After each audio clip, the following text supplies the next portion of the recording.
আৰু পুৱা অহা এই এজাক বৰষুণৰ পাছতে বানৰ কবলত পৰিল গুৱাহাটী মহানগৰীৰ বিস্তীৰ্ণ অঞ্চল।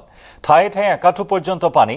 হাতীগড় চাৰিআলি, চানমাৰী, শিলপুখুৰী বানৰ কবলত।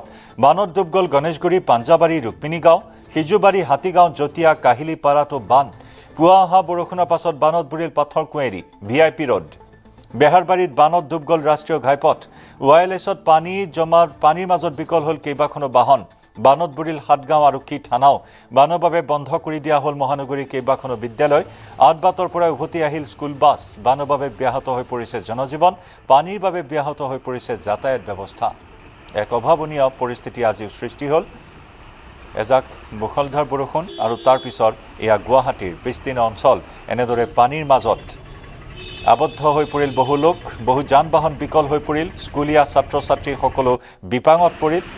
আদবাটৰ পৰা উভতিবলগীয়া হ'ল বহু স্কুল বাছ। কেইবাখনো স্কুল বন্ধ ঘোষণা কৰিবলগীয়া হ'ল এই পানীৰ ভয়াৱহতাৰ বাবে।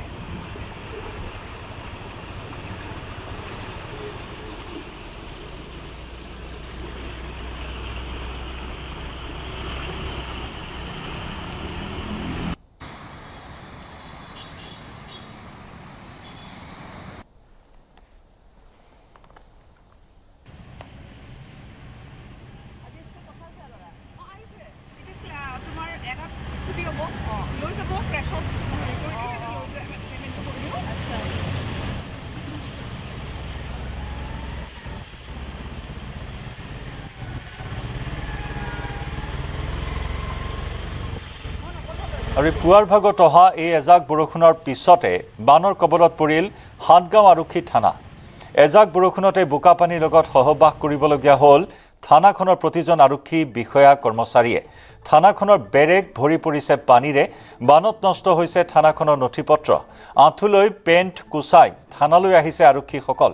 অতি কষ্টৰ মাজেৰে কৰ্তব্য সমাপন কৰিছে প্ৰতিজন আৰক্ষীয়ে। এয়া আৰক্ষী থানাত আৰক্ষীৰ দুৰৱস্থা। পানীৰে কৃত্ৰিম বানৰে সহাৱস্থান কৰি নিয়মিত কাম কৰিবলগীয়া হৈছে। আৰক্ষীৰ ব্যস্ততা আৰু এই ব্যস্ততাপূৰ্ণ সময়ছোৱাত পানীৰে উপচি পৰিল থানা চৌহদ।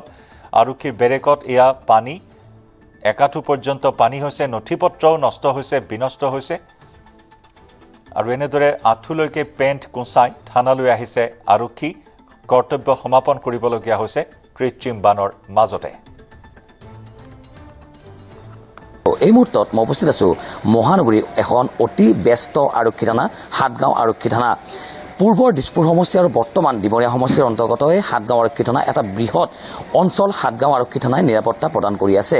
আৰু এজাক বৰষুণ দিয়াৰ পিছতে সাতগাঁও আৰক্ষী থানাত কিন্তু এনেদৰে কৃত্ৰিম বানৰ কবলত পৰে। সাতগাঁও আৰক্ষী থানাৰ যি মূল পথ আছে বা সাতগাঁও আৰক্ষী থানাৰ ভিতৰ ভাগ যি চৌহদ আছে, সেই চৌহদত কিন্তু ঠায়ে ঠায়ে একাঠু পৰ্যন্ত পানী উপচি পৰে আৰু থানাৰ বিভিন্ন আচবাবসমূহ পানীত ভিজিবলগীয়া হয় বা কৃত্ৰিম বানত পৰিবলগীয়া হয়। আৰু এই মই দৃশ্যসমূহ দেখুৱাইছোঁ মহানগৰীৰ সদাব্যস্ত এখন আৰক্ষী থানা, সাতগাঁও আৰক্ষী থানাৰ।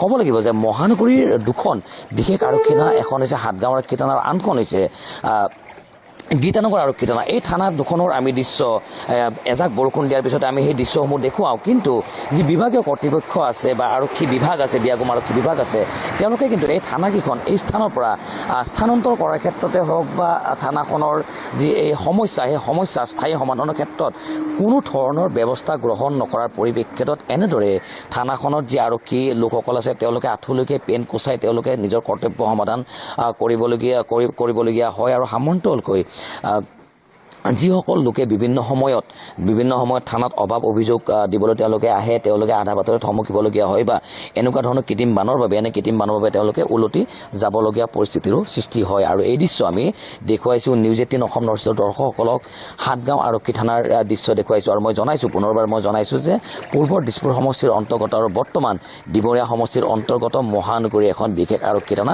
সাতগাঁও আৰক্ষী থানা। যদি মই কওঁ আমচিং যোৰাবাটৰ পৰা পাঞ্জাবাৰীৰ পৰা পাথৰকুঁৱেৰীলৈকে বিস্তীৰ্ণ অঞ্চলে সাতগাঁও আৰক্ষী থানাৰ অন্তৰ্গত। আৰু সাতগাঁও আৰক্ষী থানাৰ এই দৃশ্য আৰক্ষীৰ লোকসকল থানালৈকে আহিব পৰা নাই বা যিসকল লোক আৰক্ষী থানালৈকে আহিছে, আৰক্ষী বিষয়াসকল বা কৰ্মচাৰীসকল তেওঁলোকে আহিছে, তেওঁলোকে কিন্তু আঁঠুলৈকে পেন কোচাই তেওঁলোকে থানালৈকে কৰ্তব্য সমাধান আহিবলগীয়া হৈছে আৰু ক'ব লাগিব যে বিপদসংকুলভাৱে খুব কষ্টৰ মাজেৰে আৰক্ষী লোকসকলে এনেদৰে তেওঁলোকৰ কৰ্তব্য সমাধান কৰিবলগীয়া হৈছে আৰু মই পুনৰবাৰ কওঁ দুখনকৈ আৰক্ষী থানা গুৱাহাটী মহানগৰী এখন হৈছে গীতানগৰ আৰক্ষী থানা আৰু আনখন হৈছে সাতগাঁও আৰক্ষী থানা এই আৰক্ষী থানা দুখনৰ আমি প্ৰতিবাৰে এজাক বৰষুণৰ পিছতে থানাকেইখনত কেনেকুৱা ধৰণৰ পৰিৱেশৰ পৰা পৰিস্থিতিৰ সৃষ্টি হয় কেনেদৰে বানৰ কবলত জলমগ্ন হোৱাৰ পিছত কেনেদৰে কৃত্ৰিম বানৰ মাজত বিপদসংকুলভাৱে আৰক্ষী লোকসকলে তেওঁলোকৰ কৰ্তব্য সমাধান কৰিবলগীয়া সেই দৃশ্য আমি দেখুৱাওঁ কিন্তু তাৰপিছতে বিভাগীয় কৰ্তৃপক্ষ যি বিয়াগুম আৰক্ষী বিভাগ আছে বা আৰক্ষী উচ্চপদস্থ যি বিষয় আছে তেওঁলোকৰ চকু কাণ কিন্তু এতিয়ালৈকে এই দৃশ্যসমূহত পৰা নাই আৰু যদিহে পৰিল হয় হয়তো এই থানাকেইখন স্থানান্তৰ কৰাৰ ক্ষেত্ৰত বা থানাখনৰ এই যি দীৰ্ঘদিনীয়া যি সমস্যা এই সমস্যাসমূহ সমাধান কৰাৰ ক্ষেত্ৰত ব্যৱস্থা গ্ৰহণ কৰিলে সময় হ'ল বাতৰিৰ পৰা বিদায় লোৱাৰ